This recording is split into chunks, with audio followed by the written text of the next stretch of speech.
हम देखेंगे बिहार स्पेशल में स्वतंत्रता आंदोलन से जो काफ़ी इंपॉर्टेंट होने वाले हैं। इसमें बहुत सारे ऑब्जेक्टिव जो सवाल बन सकते हैं उसको एक ही जगह हम इसको समराइज करने का प्रयास किए हैं। तो चलिए, गांधी जी के द्वारा भारत में जो प्रथम सत्याग्रह का जो प्रयोग हुआ था वो वर्ष 1917 में बिहार के चंपारण जिले से स्टार्ट हुआ था। यानी कि गांधी जी का भारत में जो पहला उन्होंने सत्याग्रह किया वो बिहार के चंपारण से स्टार्ट किए थे और वो किए थे 1917 में। ठीक है। उस समय चंपारण में अंग्रेजों के द्वारा प्रत्येक बिघे पर जो है अनिवार्य रूप से 3 कट्ठा नील की खेती करवाया जाता था। यानी कि 20 कट्ठा खेत में 3 कट्ठा नील का खेती करना एक तरह से भारत के किसानों पर एक तरह से थोपा जा चुका था। तो इसका जो है काफ़ी किसान में जो है ना काफ़ी इसका प्रतिरोध था। उस प्रतिरोध को देखते हुए किसान नेता जो थे उनका नाम था राजकुमार शुक्ल जी। ये कई बार सवाल पूछा गया है बिहार स्पेशलिस्ट एग्जाम में। उन्होंने राजकुमार शुक्ल जी जो है 1916 ईस्वी में लखनऊ के अधिवेशन में गांधी जी से जाके मिलते हैं और वहाँ जाने के बाद जो है उन्होंने चंपारण का जो किसान का जो दिक्कत था, जो समस्या था, उसको रखते हैं और उनसे आग्रह करते हैं कि आप चंपारण आइए। इसलिए वो चंपारण आने का उनको न्योता देते हैं। राजकुमार शुक्ल जी का जो गांव था उसका नाम था मुरली भरा हुआ। कई बार सवाल ये भी पूछा गया है कि राजकुमार शुक्ल जी किस गांव के निवासी थे, तो मुरली भरा हुआ के थे। गांधी जी ने इनके निमंत्रण पर पटना, मुजफ्फरपुर और दरभंगा होते हुए 15 अप्रैल 1917 को चंपारण पहुंचते हैं। यानी कि आपको कभी कभी सवाल ये भी घुमा के पूछा जा सकता है कि गांधी जी किस रास्ते से चंपारण पहुंचे। तो पटना आए पहले, उसका मुजफ्फरपुर गए, दरभंगा गए और तब जो है वो चंपारण जाते हैं। ठीक है। बिहार के जो तत्कालीन उपराज्यपाल थे उनका नाम था एडवर्ड गेट। गांधी जी से वार्ता के लिए उनको बुलाते हैं क्योंकि उस समय गांधी जी को काफ़ी समर्थन मिलता है। इस जन समर्थन को देख करके तत्कालीन उपराज्यपाल एडवर्ड गेट ने जो है गांधी जी को बुलाते हैं और जांच कमेटी चंपारण एग्रीगेरियन कमेटी का गठन करते हैं और उस कमेटी का गांधी जी को भी जो है सदस्य बनाया जाता है। कमेटी की अनुशंसा पर ये जो 3 कठिया प्रणाली थी चंपारण में उसको समाप्त कर दिया गया और लगान में भी कमी की गई। यानी एग्रीगेरियन कमेटी जो था वो अनुशंसा किया कि हाँ ये गलत है, इससे किसान का जो खेत है वो भी प्रभावित हो रहा है और उसका उर्वरा शक्ति कम रहा है, इसलिए इसको बंद कर दिया जाए। तो उसके बाद उसको बंद कर दिया गया और लगान में भी जो है कमी किया गया। चलिए, अब गांधी जी की चंपारण सत्याग्रह की सफलता को देख करके रविंद्रनाथ टैगोर जी जो है उनको गांधी जी को महात्मा की उपाधि दिया था। इसको ध्यान रखना है। सवाल कई बार ये भी पूछा गया है कि गांधी जी को किस आंदोलन के बाद महात्मा का उपाधि दिया गया और कई बार ये भी पूछा गया कि किसके द्वारा गांधी जी को महात्मा की उपाधि दिया गया, तो रविंद्रनाथ टैगोर जी को। और किस सत्याग्रह, तो चंपारण सत्याग्रह में उनकी सफलता के बाद। एनजी रंगा ने चंपारण सत्याग्रह का जो है विरोध किया था। इसको बंधु मित्र ने अपने बंगला नाटक नील दर्पण में जो है नील उत्पादन की शोषणकारी व्यवस्था का सजीव चित्रण किया था। अंग्रेजी में इसका अनुवाद मधुसूदन दत्त ने किया। यानी कि नील दर्पण जो नाटक लिखे थे दीनबंधु मित्र बांग्ला में, उसका जो अंग्रेजी में जो अनुवाद किया उनका नाम था मधुसूदन दत्त। ठीक है। तो इसको ध्यान रखना है, ये भी जो है एग्जाम के व्यू से काफ़ी इम्पोर्टेंट है। चलिए, अब हम देखेंगे रॉलेट एक्ट, है ना। रॉलेट एक्ट जो है ये 1919 में आता है। इसको हम देख लेते हैं। रॉलेट एक्ट के खिलाफ 6 अप्रैल 1919 को बिहार में हड़ताल हुई। इसमें महेंद्र प्रसाद, अनुग्रह नारायण सिंह, है ना, महेंद्र प्रसाद, अनुग्रह नारायण सिंह एवं ब्रिजनंदन प्रसाद आदि ने अदालतों का बहिष्कार किया। ये लोग जो थे रॉलेट एक्ट के विरोध में इन्होंने यहाँ का जो अदालत था उसका विरोध किया, इन्होंने उसका बहिष्कार किया। और रॉलेट एक्ट तथा जालियांवाला बाग कांड के कारण ही गांधी जी ने 1 अगस्त 1920 को असहयोग आंदोलन प्रारंभ करने का जो है घोषणा की और आंदोलन के दौरान जो है राजेंद्र प्रसाद जो है अपनी वकालत छोड़ दी। यानी कई बार बीपीएससी में ये सवाल पूछा जा चुका है कि बिहार का कौन सा वकील थे जो अपने लाभप्रद वकालत को असहयोग आंदोलन के समय में छोड़ दिए, तो उनका नाम था राजेंद्र प्रसाद। ठीक है, राजेंद्र प्रसाद, इसको ध्यान रखना है। चलिए, अब हम देखेंगे खिलाफत आंदोलन एवं बिहार। अब हम देखेंगे कि प्रथम विश्व युद्ध की समाप्ति के बाद विजयी राष्ट्रों द्वारा तुर्कों के जो सुल्तान थे उनके साथ अन्यायपूर्ण व्यवहार किया और साथ साथ उनके जो है धार्मिक मामलों में भी हस्तक्षेप किया। तो तुर्क के जो सुल्तान थे ना उनके साथ क्या क्या न्यायपूर्ण व्यवहार और उसके जो धार्मिक जो मामला था उसमें हस्तक्षेप किया। इसको देखते हुए यहाँ के जो मुसलमान थे भारत के, उन्होंने जो है इसको मुद्दा बनाया और इसका विरोध किया भारत में। इसीलिए खिलाफत आंदोलन जो है यहाँ पे चालू हुआ और भारतीय मुसलमानों के खिलाफत आंदोलन की शुरुआत हुई। इस आंदोलन का कांग्रेस और गांधी जी के द्वारा क्या था, समर्थन प्राप्त हुआ था। ठीक है। 16 फरवरी 1919 को पटना में हसन इमाम की अध्यक्षता में जनसभा हुई। यानी 16 फरवरी 1919 को पटना में किनकी अध्यक्षता में, हसन इमाम, इसको ध्यान रखना, हसन इमाम की अध्यक्षता में जो है एक जनसभा हुई। 19 मार्च 1919 तक पूरे बिहार में जो है इसका हड़ताल हुआ। पूरे बिहार में इसका जो है हड़ताल किया गया। अप्रैल 1919 में खिलाफत आंदोलन के प्रमुख मौलाना शौकत अली जो है वो कहाँ आए, पटना आए। जब मौलाना शौकत अली पटना आते हैं तो मौलाना मजहरुल हक के सक्रिय सहयोग उनको मिलता है। ठीक है, किनको मिलता है, शौकत अली जी को। अब मोतिहारी और छपरा में उन्होंने जो है जनसभा को संबोधित किया। 1919 में उलेमाओं का सम्मेलन फुलवारी शरीफ में हुआ। सवाल ये भी पूछ सकता है कि 1919 में उलेमाओं का जो सम्मेलन हुआ वो कहाँ हुआ, तो फुलवारी शरीफ में हुआ। ब्रिटिश सरकार से असहयोग करने का जो है प्रस्ताव पारित हुआ। ऐसा ही प्रस्ताव बिहार प्रदेश कांग्रेस कमेटी ने भी पारित किया। 1920 तक खिलाफत आंदोलन पूरे बिहार में फैल गया। यानी कि 1920 तक खिलाफत आंदोलन जो है पूरे बिहार में जो है क्या हुआ, फैल चुका था। अब हम लोग देखेंगे असहयोग आंदोलन और बिहार। सितंबर 1920 में भारतीय राष्ट्रीय कांग्रेस से कोलकाता अधिवेशन में असहयोग आंदोलन का प्रस्ताव पारित हुआ। लेकिन इसके पूर्व ही बिहार में असहयोग आंदोलन का प्रस्ताव पारित हो चुका था। यानी सितंबर 1920 में जो भारतीय राष्ट्रीय कांग्रेस से कलकत्ता के अधिवेशन में जो असहयोग आंदोलन का जो प्रस्ताव पारित होता है उससे पहले से ही बिहार में ऐसा प्रस्ताव पारित हो चुका था और बिहार में असहयोग की भावना जो है अंग्रेजों के प्रति स्टार्ट हो चुका था। अनुग्रह नारायण सिंह, ब्रिजनंदन प्रसाद, महेंद्र प्रसाद जैसे वरिष्ठों ने अदालतों का बहिष्कार किया। असहयोग आंदोलन के दौरान अनुग्रह नारायण सिंह, ब्रिजनंदन प्रसाद, महेंद्र प्रसाद जैसे वरिष्ठों ने अदालतों का बहिष्कार किया। राजेंद्र प्रसाद, मजहरुल हक, ब्रजकिशोर प्रसाद, मोहम्मद शफी आदि नेताओं ने निर्वाचन से अपनी उम्मीदवारी को जो है वापस ले ली थी। इसको भी ध्यान रखना है आपको। अब्दुल बारी, मोहम्मद शफी, मोहम्मद शेर जैसे अनेक छात्रों, अब्दुल बारी, मोहम्मद शफी, मोहम्मद शेर जैसे अनेक छात्रों ने जो है स्कूल कॉलेज का बहिष्कार किया और एक राष्ट्रीय महाविद्यालय खोला गया। क्या खोला गया, एक राष्ट्रीय महाविद्यालय खोला गया। राजेंद्र प्रसाद इस महाविद्यालय के प्राचार्य नियुक्त किए गए। यानी कि जो अंग्रेज के समय के जितने भी स्कूल थे उसको क्या किया गया, बहिष्कार किया गया और एक राष्ट्रीय महाविद्यालय खोला गया और इस महाविद्यालय का राजेंद्र प्रसाद जी को प्राचार्य नियुक्त किया गया। अब हम देखेंगे बिहार विद्यापीठ। बिहार विद्यापीठ जो था उसी राष्ट्रीय महाविद्यालय के प्रांगण में बिहार विद्यापीठ का क्या हुआ, उद्घाटन हुआ। किसके द्वारा, गांधी जी के कर कमलों के द्वारा। कहाँ, महाविद्यालय के प्रांगण में ही। ठीक है, हुआ कब, तो ये हुआ 6 फरवरी 1921 को। और जब ये बिहार विद्यापीठ का उद्घाटन होता है तो इसका जो है ब्रजकिशोर प्रसाद को कुलपति एवं मजहरुल हक को कुलाधिपति नियुक्त किया गया।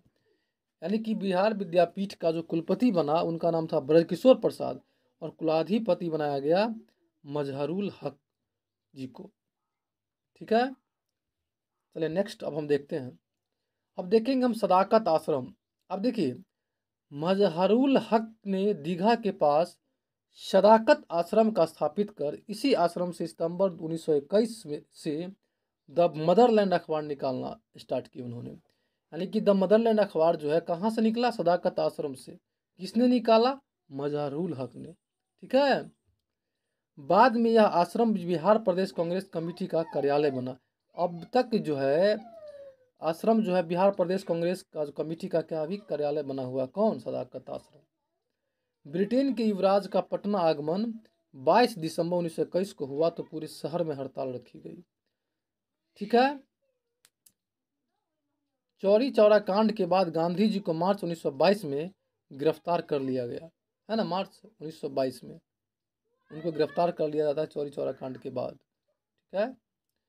मौलाना मजहरुल हक के मदरलैंड में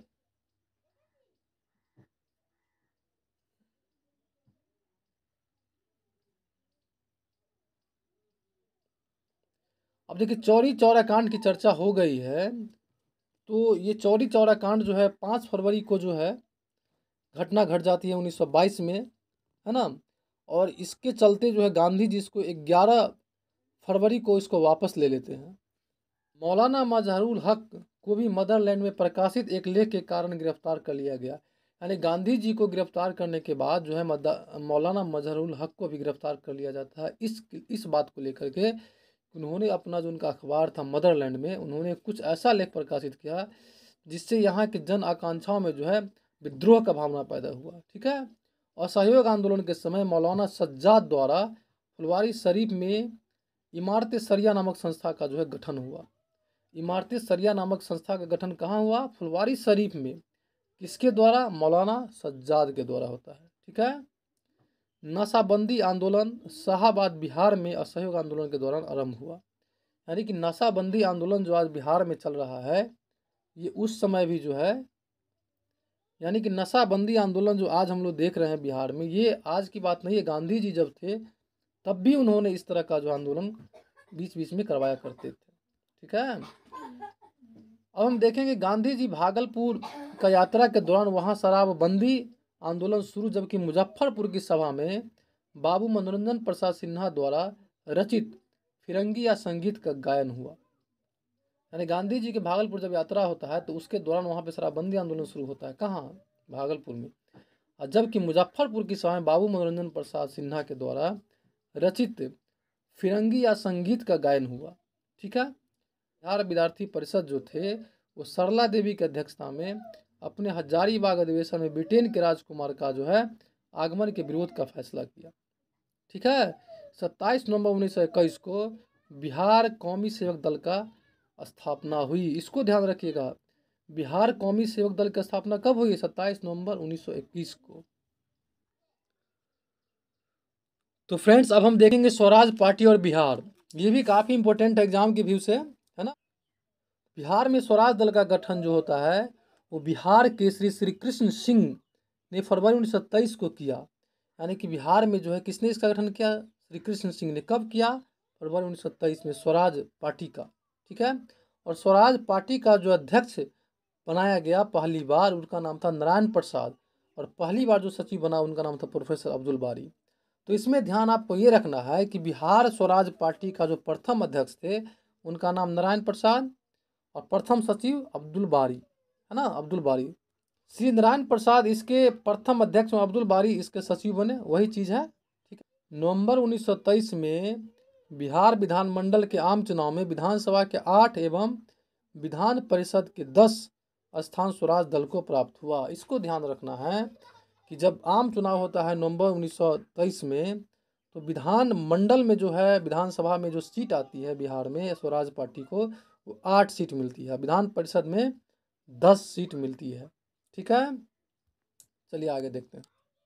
शाह मोहम्मद और श्री कृष्ण सिंह के द्वारा वर्ष 1922-23 में मुंगेर में बिहार किसान सभा का जो है गठन किया गया, परंतु इसकी वास्तविक स्थापना 4 मार्च 1928 को, इसको ध्यान रखना, इसकी वास्तविक स्थापना 4 मार्च 1928 को स्वामी सहजानंद सरस्वती ने बिहटा में की।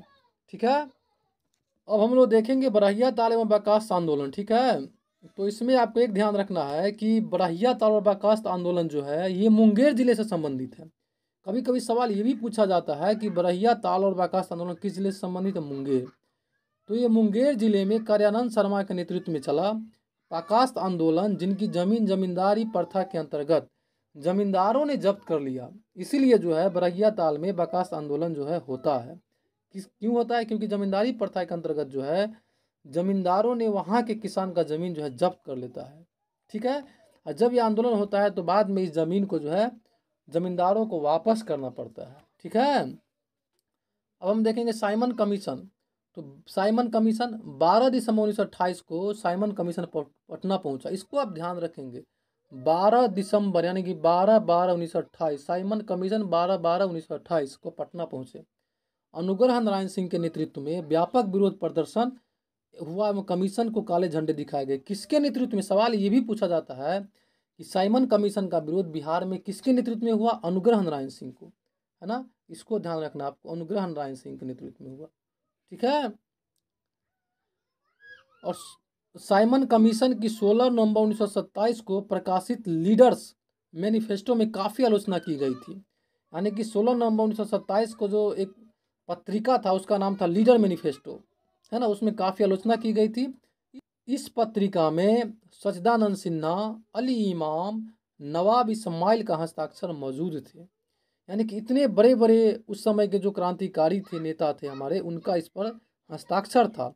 किस पर? लीडर्स मैनिफेस्टो में, है ना। इसमें जो है कमीशन को काफ़ी आलोचना की गई थी। 10 अगस्त 1929 को राजनीतिक प्रीत दिवस पूरे बिहार में मनाया गया, इसको ध्यान रखना। यानी कि 10 अगस्त 1929 को राजनीतिक प्रीत दिवस कहाँ मनाया गया? तो बिहार में। कब मनाया गया? 10 अगस्त 1929 को। यानी सविनय अवज्ञा आंदोलन का करने का जो प्रस्ताव है जवाहरलाल नेहरू जी की अध्यक्षता में दिसंबर 1929 में जो कांग्रेस का लाहौर अधिवेशन होता है उसमें पारित हुआ। 26 जनवरी 1930 को बिहार सहित पूरे देश में स्वाधीनता दिवस के रूप में मनाया गया। महात्मा गांधी जी के द्वारा साबरमती से दांडी जाकर नमक सत्याग्रह की शुरुआत 12 मार्च 1930 को हुई। ठीक है। 6 अप्रैल 1930 को सविनय अवज्ञा आंदोलन की शुरुआत गांधी जी के द्वारा किया गया। कहाँ से? ये भी सवाल पूछा जाता है, तो ये दांडी से होगा। इसको आपको भी जो है इसको ध्यान रखना है। ठीक है। बिहार में नखास पिंड नामक स्थान की नमक कानून भंग करने के लिए चुना गया। ये नखास पिंड कहाँ है? ये पटना के करीब है। ठीक है। तो बिहार में सवाल पूछेगा कि कहाँ नमक कानून तोड़ा गया, तो नखास पिंड को चुना गया, नखास पिंड में। उसके बाद पटना के अलावा जो है सारण तथा सिवान में भी मिट्टी को खौलाकर नमक बनाया गया। बेगूसराय में भी नमक सत्याग्रह सक्रिय था। छपरा जेल में नग्न हड़ताल किया गया। यानी कि जब सविनय अवज्ञा आंदोलन जब चालू हुआ बिहार में, पूरे देश में, यानी कि जब सविनय अवज्ञा आंदोलन जब पूरे देश में चालू हुआ, जब नमक कानून को भंग किया जा रहा था, इसी दौरान छपरा में जेल में नग्न हड़ताल किया गया। इसको ध्यान रखना है। इसके साथ साथ विदेशी वस्त्रों और शराब का भी विरोध हुआ। ठीक है। सविनय अवज्ञा आंदोलन के बिहार में नियुक्त प्रादेशिक डिक्टेटर दीप नारायण सिंह थे। यानी कि सविनय अवज्ञा आंदोलन का जो विरोध हुआ पूरे बिहार में, इसका नेतृत्व कहीं ना कहीं दीप नारायण सिंह जी के द्वारा किया जा रहा था। ठीक है। चलिए नेक्स्ट अब हम देखेंगे बिहार में सोशलिस्ट पार्टी, है ना। तो सोशलिस्ट पार्टी जो बिहार में जो इसका स्थापना होता है उसको हम लोग थोड़ा एक झलक देख लेते हैं। इसकी स्थापना राम वृक्ष बेनीपुरी, गंगा शरण सिन्हा, फुलेना प्रसाद श्रीवास्तव तथा रामानंद मिश्र द्वारा 1931 में किया गया। यानी बिहार सोशलिस्ट पार्टी का जो स्थापना होता है वो राम वृक्ष बेनीपुरी, गंगा शरण सिन्हा, फुलेना प्रसाद श्रीवास्तव, रामचंद्र मिश्र द्वारा 1931 में किया गया। कांग्रेस सोशलिस्ट पार्टी, इसका गठन मई 1934 में जयप्रकाश नारायण, मीनू मसानी, एनएम जोशी ने किया था। यानी कि कांग्रेस सोशलिस्ट पार्टी रहेगा तो इसका गठन 1934। ठीक है। और बिहार सोशलिस्ट पार्टी रहेगा तो इसका गठन 1931। Bihar socialist party 1931, Congress socialist party, Bihar socialist party 1931, Congress socialist party 1934। इसको ध्यान रखना है। और कांग्रेस सोशलिस्ट पार्टी का जो स्थापना करते हैं वो उसमें रहते हैं जयप्रकाश नारायण, मीनू मसानी, एमएन जोशी ने किया था। बिहार सोशलिस्ट पार्टी, इसकी विधिवत स्थापना वर्ष 1934 में पटना के अंजुमन इस्लामिया हॉल में हुई। इसके अध्यक्ष आचार्य नरेंद्र देव तथा सचिव जयप्रकाश नारायण बने। यानी कि कहने का मतलब है कि बिहार सोशलिस्ट पार्टी का सीधा अगर पूछेगा तो 1931 होगा, लेकिन बिहार सोशलिस्ट पार्टी का जो अगर इसकी विधिवत स्थापना की बात होगा तो ये भी 1934 ही होगा। ये कहाँ पे हुआ? तो ये पटना की अंजुमन इस्लामिया हॉल में। इसके अध्यक्ष कौन थे? इसके अध्यक्ष बने आचार्य नरेंद्र देव और इसके सचिव बने जयप्रकाश नारायण। ठीक है। चलिए नेक्स्ट देखते हैं। फॉरवर्ड ब्लॉक, फॉरवर्ड ब्लॉक जो है वर्ष 1939 में कांग्रेस से अलग होकर सुभाष चंद्र बोस ने फॉरवर्ड ब्लॉक की स्थापना किया। कब? 1939 में। यानी उन्होंने कांग्रेस के अंदर ही एक ब्लॉक, मतलब एक फॉरवर्ड ब्लॉक की स्थापना करने का जो है उन्होंने विचार दिया और उन्होंने किया। बिहार प्रांतीय फॉरवर्ड ब्लॉक की कार्यकारिणी की बैठक 20 अक्टूबर 1940 को पटना में हुई थी। बिहार इसमें ध्यान ये रखना है कि जयप्रकाश दिवस मनाया गया कब? 14 मार्च 1940 को। ठीक है। बिहार में चौकीदारी कर बंदी आंदोलन सर्वप्रथम बेतिया में शुरू हुआ। अब देखिए कितना इंपॉर्टेंट सवाल हो गया कि बिहार में चौकीदारी कर बंदी आंदोलन कहाँ शुरू हुआ? तो बेतिया में हुआ। ठीक है, इसको ध्यान रखना है, बेतिया में हुआ। इसी क्लास में इतना ही। मैं आशा करता हूँ कि आप लोगों को ये काफ़ी अच्छा लगा होगा, क्योंकि इसको हम जो है काफ़ी समराइज फॉर्म में काफ़ी कंटेंट को इसमें कलेक्ट किया था, मददगार साबित होगा। अगर आप इसी तरह के क्लास को आगे भी देखना चाहते हैं, अगर नए हैं तो सब्सक्राइब करके घंटी दबा के ऑल पे क्लिक कर लीजिए। Thank you.